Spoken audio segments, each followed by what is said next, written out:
ఈరోజు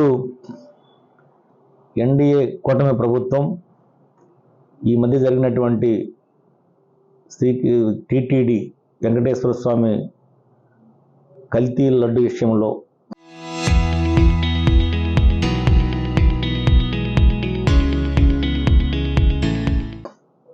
సుప్రీంకోర్టు ఆదేశాల మేరకు సిట్టు దర్యాప్తు చేసే క్రమంలో అవియోగ పత్రాలు సమర్పించడంలో చాలామంది పేర్లు రావడం జరిగింది.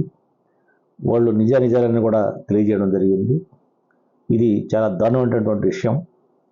మనం హిందువులందరూ కూడా ఇష్టదైవంగా పూజించేటువంటి దేవుడు ఎవరన్నా ఉన్నారంటే అప్రథమంగా శ్రీ వెంకటేశ్వర స్వామి.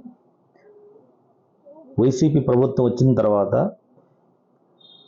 వాళ్ళు భూమిని వదలలేదు, భూగర్భాన్ని వదలలేదు, లాస్ట్కి దేవాలయాన్ని వదలలేదు, వెంకటేశ్వర స్వామిని కూడా వదలకుండా కల్తీ నెయ్యి సప్లై చేసి దాదాపు 20 కోట్ల లడ్డులను తయారు చేసి హిందువులందరూ కూడా తినిపించినటువంటి వ్యక్తి వైసీపీ ప్రభుత్వంలో ఉన్నటువంటి పెద్దలని చెప్పి మనం కూడా గమనించాల్సినటువంటి అవసరం. అటువంటి నీతి నిజాయితీ లేని పార్టీ మన ఆంధ్రాలోనే కాదు భారతదేశంలో ఎక్కడ కూడా ఉండేదానికి అవకాశం కల్పించకూడదు. హిందువులందరూ కూడా ఏకమై అలాంటి పార్టీని తరిమి కొట్టాల్సినటువంటి అవసరం ఎంతైనా ఉంది.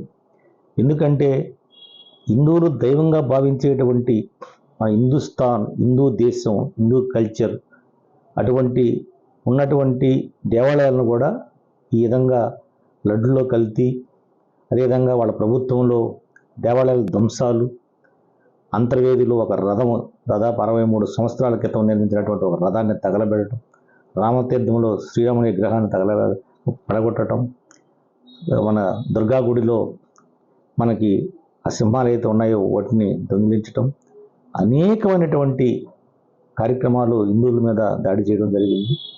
వాళ్ళ ఉద్దేశం అయితే ఎవరికి అర్థం కాని పరిస్థితి. ఆ రోజు కూడా భారతీయ జనతా పార్టీ వైసీపీ ప్రభుత్వంలో కూడా అనేకమైనటువంటి కార్యక్రమాలు, వాళ్ళ వ్యతిరేక కార్యక్రమాలు, ర్యాలీలు, ధర్నాలు అనేకం కూడా చేయడం జరిగింది. ఆ రోజు ఎన్డీఏ కూటమి వచ్చిన తర్వాత అవన్నీ బయటికి తీస్తే అనేకమైనటువంటి లోపాలు కనిపిస్తున్నాయి.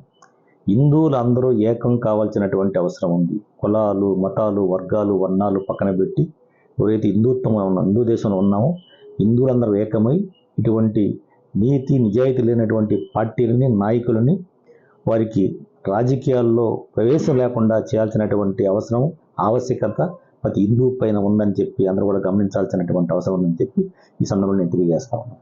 Local to global news at your fingertips. మీ చేతిలో ఒక ఆయుధం. Download R TV app. Media legend Ravi Prakash is back.